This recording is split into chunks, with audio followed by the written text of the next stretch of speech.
Assalamu alaikum students, how are you all? Hope you all will be fine and safe. I'm your English teacher Sadnan. Today I will explain you the chapter of grammatry, punctuation, that how we put the punctuation in grammatical and paragraph. So let's move on. First, I will read out the chapter punctuation, then after explanation and reading, I'll give you the explanation by board. So let's move on. Punctuation marks are indicators that are used in written text to separate sentences or a part of a sentence from another. They are also important markers of pause between parts of sentence. Here are the kinds of punctuation and their uses. First is full stop. The full stop is used to mark the end of a declarative or an imperative sentence, to separate the date from the year. After certain abbreviations of names, titles, degrees. Then comes question mark. Question mark is used at the end of questions, such as direct questions, rhetorical questions, question tags, etc. Then explanation marks.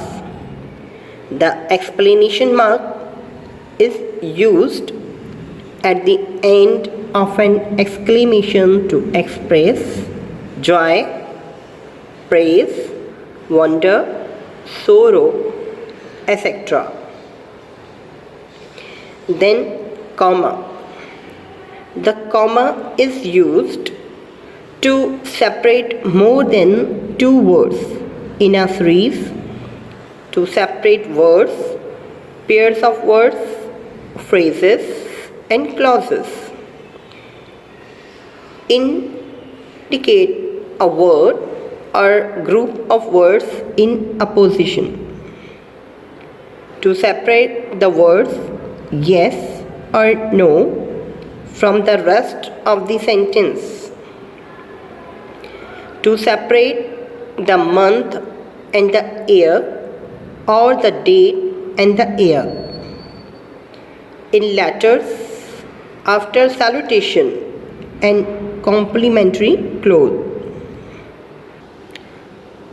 To separate certain expressions such as however, of course, etc.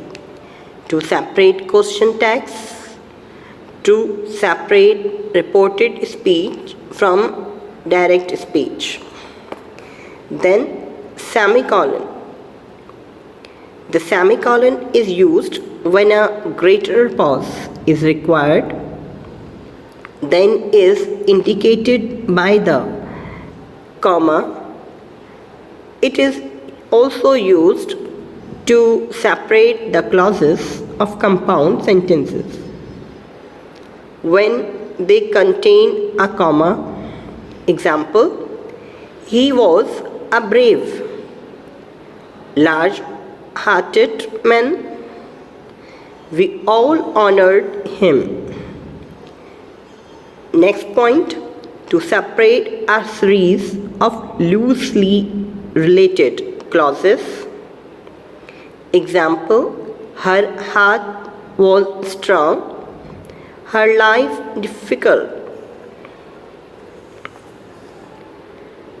Now next, colon. The colon is used to introduce a quotation or a speech, to introduce a list after phrases. Example, read the following. In the last, read the following, we use colon. That we used a phrases. Now dash. A dash is used before or after a list to mark a break in a sentence. Then hyphen.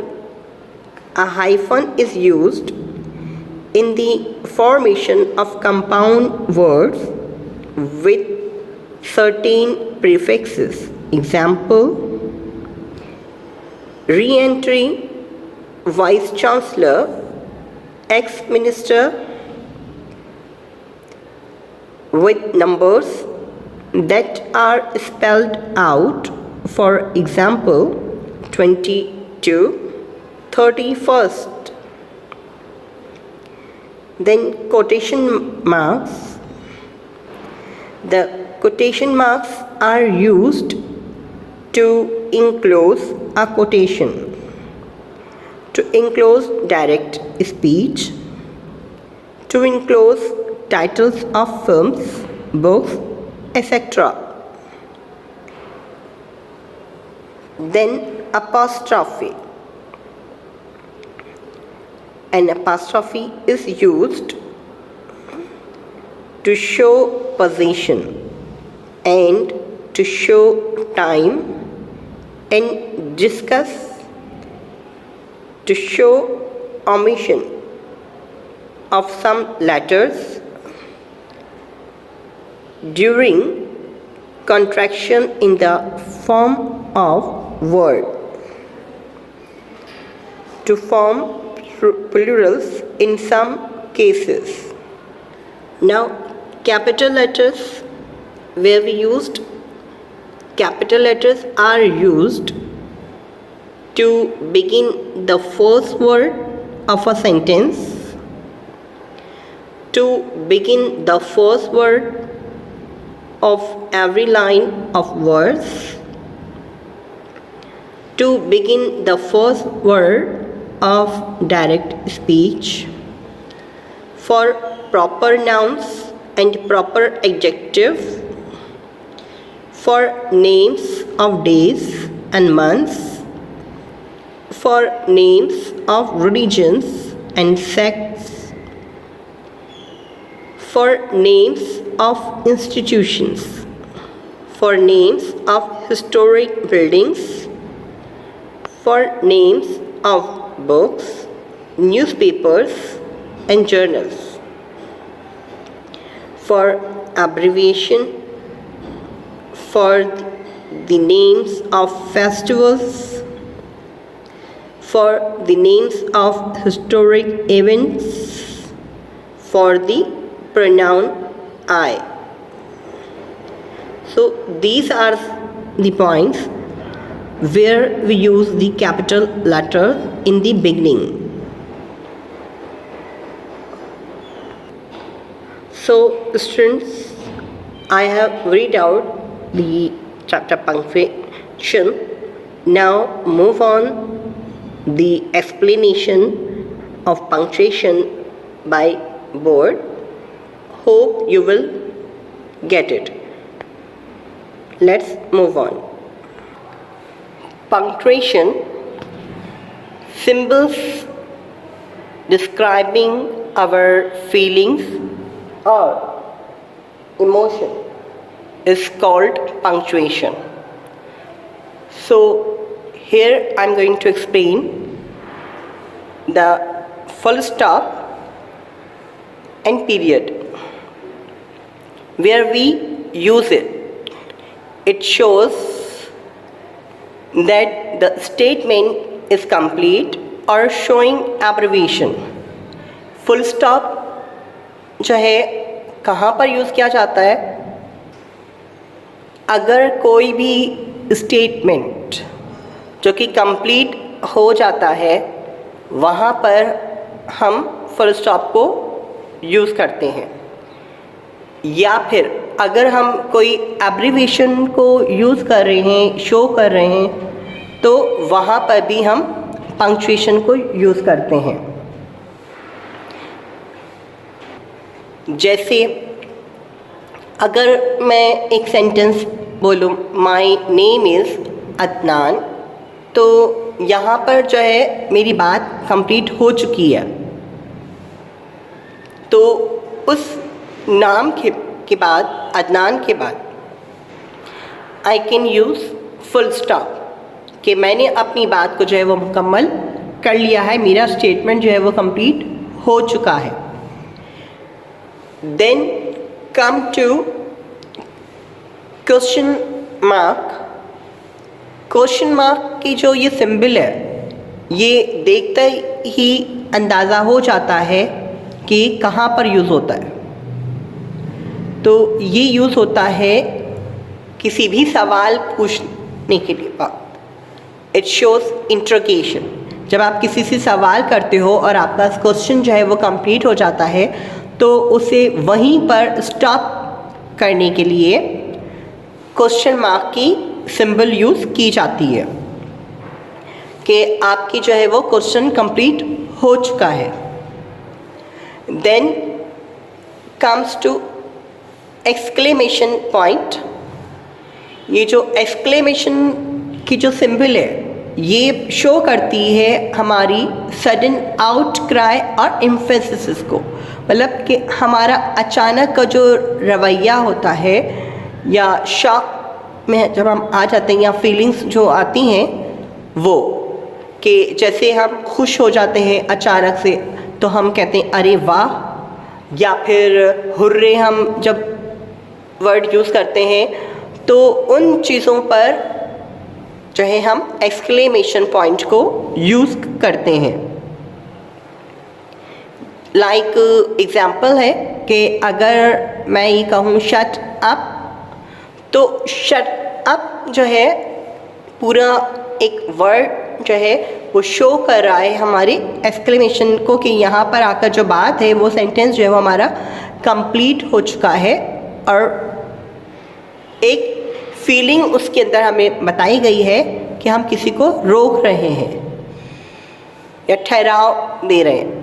तो वहाँ पर हमने use किया exclamation की symbol को। Then comma, separation of ideas और element. Comma जो है हम यूज़ करते हैं किसी भी चीज़ को सेपरेट करने के लिए, शो करने के लिए, या किसी के आइडियाज़ के लिए, या फिर कोई भी एलिमेंट के लिए, कि अगर हम कोई भी बात अपनी कंप्लीट कर रहे हैं और उसको ठहराव हम लेकर आ रहे हैं, जैसे कि फुल स्टॉप है, वो शो करता है हमारे ठहराव को, कि फुल स्टॉप का मतलब होता है कि ठहर जाना। तो इसी तरीके से कॉमा जो है उसका भी यही मकसद होता है, ठहरना। तो जैसे हमारी बात कंप्लीट होती जाती हैं तो हम क्या करते हैं, अपना ठहराव लेकर आते हैं कि ठहरते हैं, फिर आगे मूव करते हैं। और इसके अलावा used in number, dates and salutation. जब हम नंबर, डेट या सैल्यूटेशन की भी बात कर रहे हैं तो वहाँ पर भी हम कॉमा लगाते हैं। आप देखा होगा आपने कि डेट हम शो कर रहे हैं तो वहाँ पे कॉमा हमने लगा दिया, या नंबर हम कोई शो करते हैं अपने सेंटेंस में तो हमने कॉमा लगा दिया, या फिर जब हम सैल्यूटेशन लिख रहे होते हैं, लेटर, एप्लीकेशन, आप लोगों ने देखा होगा जैसे डियर सर और जीएम मैडम या रेस्पेक्टेड सर, तो वहाँ पर हम क्या यूज़ करते हैं, कॉमा। जैसे यहाँ पर एग्जाम्पल है, थैंक्स फॉर योर हेल्प, साथ कि उसने क्या कहा कि साथ शुक्रिया तुम्हारी मदद करने का। अब यहाँ पर जो है हमारा जो सेंटेंस है वो थैंक्स फॉर योर हेल्प तक कंप्लीट हो गया, एक मायने वो दे रहा है। मगर मगर क्या कि वो किससे मुखातिब है? साथ से। तो हमें क्या लगाना है? कॉमा। कॉमा कहाँ आया? हेल्प पर, बिकॉज कि हमारा जो सेंटेंस था वो कंप्लीट हो गया और हेल्प पर हमने क्या लगा दिया? कॉमा। इसी तरीके से when running I saw a snake। तो यहाँ पर जो है हमें क्या बताना है कि कॉमा कहाँ आना है? कि कॉमा जो है वहाँ पर आता है जहाँ पर कोऑर्डिनेटिंग कंजंक्शन जो है जिसका लिंक दो इंडिपेंडेंट क्लॉजेस से हो। जैसे when I went running I saw a snake। तो यहाँ पर जो है दो कोऑर्डिनेटिंग कंजंक्शन से जिनका लिंक आपस के अंदर है जो कि इंडिपेंडेंट क्लॉजेस हैं। तो यहाँ पर हम कॉमा लगाएंगे। मैंने यहाँ कॉमा लगाया रनिंग के बाद, बिकॉज के यहाँ पे दो सेंटेंसेस हैं और एक सेंटेंस को डिफ़ाइन करने के बाद दूसरा हम डिफ़ाइन कर रहे हैं। तो इसीलिए पहले सेंटेंसेस के बाद हमें कॉमा लगाना इसलिए ज़रूरी था कि वहाँ पे ठहरना है, हम ठहरे हैं। जैसे when I went running कि जब मैं वहाँ दौड़ रहा था, I saw a snake कि मैंने वहाँ पर सांप देखा। तो ये दो कोऑर्डिनेटिंग कंजंक्शन सेंटेंसेस थे जो कि इंडिपेंडेंट क्लॉजेस थे जिनके आपस में लिंक हुए, तो इसलिए हमने यहाँ पर यूज़ किया कॉमा। इसके अलावा कॉमा जो है हम यूज़ करते हैं after dependent clauses that start a sentence. कि कोई ऐसा सेंटेंस जो कि स्टार्ट करता है जिसमें डिपेंडेंट क्लॉज से, तो वहाँ पर भी हम कॉमा यूज़ करते हैं। जैसे मैंने आप लोगों को बताया कि क्लॉजेस का कि इंडिपेंडेंट क्लॉजेस हम यूज़ करते हैं या डिपेंडेंट। तो इससे पहले आप चैप्टर में पढ़ चुके थे क्लॉजेस के। तो यहाँ पर मैं आपको दोबारा से रिमाइंड करा दूँ कि इन शॉर्ट वे में कि क्लॉजेस क्या है। Clauses is a group of words जिसके अंदर हम बात करते हैं सब्जेक्ट और वर्ब की, और इसी के अंदर क्लॉजेस में जो है इंडिपेंडेंट और डिपेंडेंट क्लॉजेस भी होते हैं जो मैंने आपको बताया था। तो इंडिपेंडेंट वो होते हैं जो खुद से अपना काम करते हैं और डिपेंडेंट वो होते हैं जो किसी के ऊपर कंसिस्ट हो या इन्हिसार हो या किसी के ऊपर डिपेंड करते हों। इसी तरह यहाँ पर जो कोऑर्डिनेटिंग कंजंक्शंस वर्ड्स हैं वो बट, फॉर, और, येट, सो, एंड, ये वर्ड्स क्या कहलाते हैं? कोऑर्डिनेटिंग कंजंक्शंस कहलाते हैं। और इन्हें हम क्या क्यों यूज़ करते हैं, कहाँ यूज़ करते हैं? जब हम दो सेंटेंसेस को आपस में कोऑर्डिनेट कर रहे होते हैं, मिला रहे होते हैं, तो इन कोऑर्डिनेटिंग कंजंक्शंस की हेल्प से हम उन्हें आपस में ज्वाइन करते हैं, मिलाते हैं, ताकि वो दोनों सेंटेंसेस जो हैं आपस में मिल जाए और मीनिंग उनकी क्लियर वाज़ेह हो जाए। इसी तरीके से हम आगे मूव करते हैं।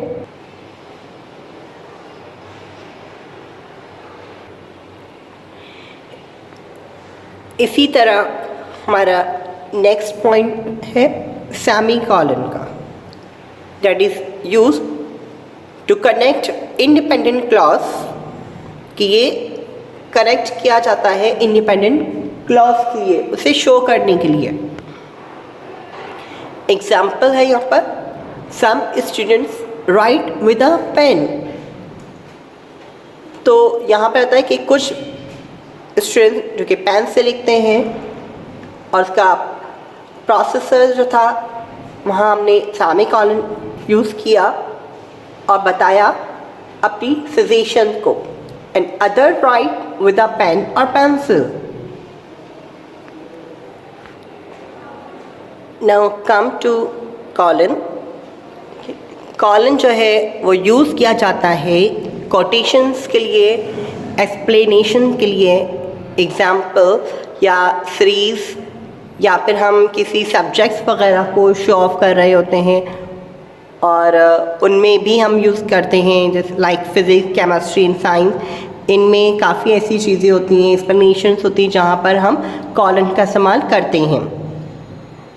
इसी तरीके से हम आगे मूव करते हैं अपने पंक्चुएशन को। इसी तरीके से नेक्स्ट है हमारा dash. It separate word into statement, कि ये सेपरेट करता है वर्ड को। अब यहाँ पे इसको समझने का क्या है, डैश एंड हाइफन को एग्जाम्पल के तौर पे मैं समझाता हूँ। ई एन डैश और ई एम डैश, जितना ई एन वर्ड है हमें डैश हाइफन जो है वो उतना ही लगाना है, और ई एम डैश है तो वो डैश हमें उतना ही लगाना है। इस वर्ड को देखते ई एम जितना लंबा जा रहा है स्ट्रेंथ वाइज तो उतना ही हमें डैश लगाना है, और ई एन जितना स्ट्रेंथ में चाहता है तो उस पर हमें हाइफन लगाना है। ठीक है, यहाँ पर देखिए जैसे मैंने लिखा 1880, अब ये ई एन था, यहाँ पे मुझे हाइफन लगाना था, तो मैंने जो हाइफन था वो उतना ही लगाया जितना ई एन की लेंथ है। अब ई एम डैश पर आ जाइए।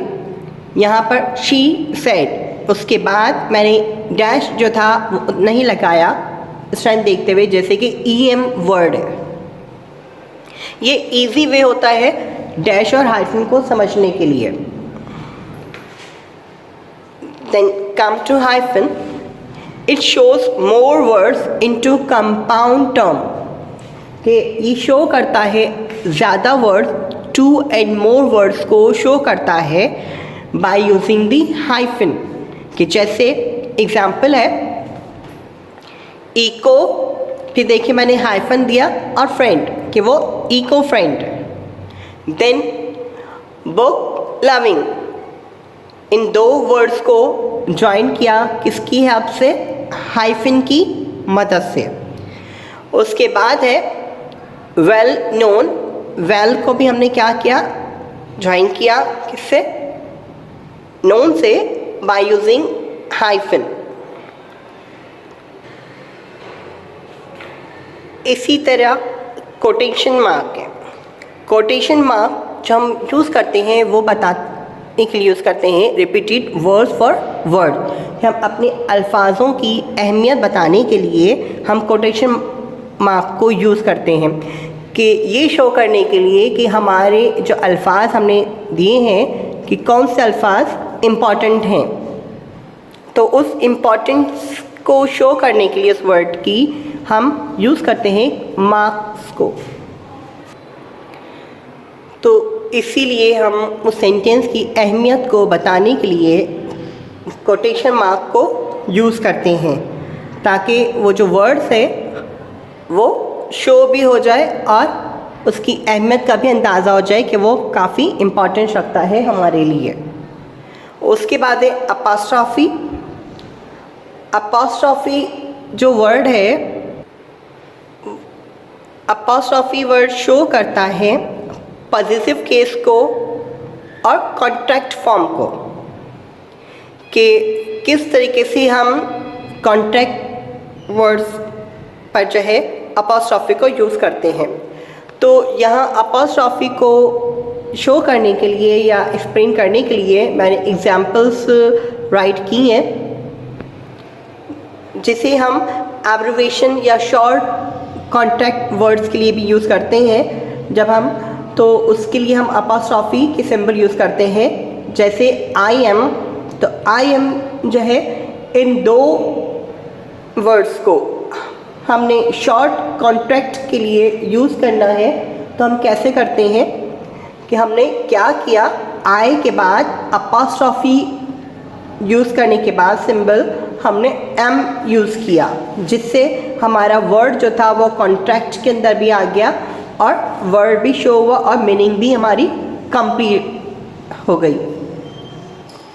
इसी तरीके से यू आर, तो यू आर जो है वर्ड और हेल्पिंग वर्ब, इनको जो है हमें वो करना है, शॉर्ट फॉर्म कॉन्ट्रैक्ट फॉर्म में लेकर आना है। इसी तरीके से हमने फर्स्ट जो वर्ड था हमारा सब्जेक्ट, वो हमने एज इट इज़ कंप्लीट रखा।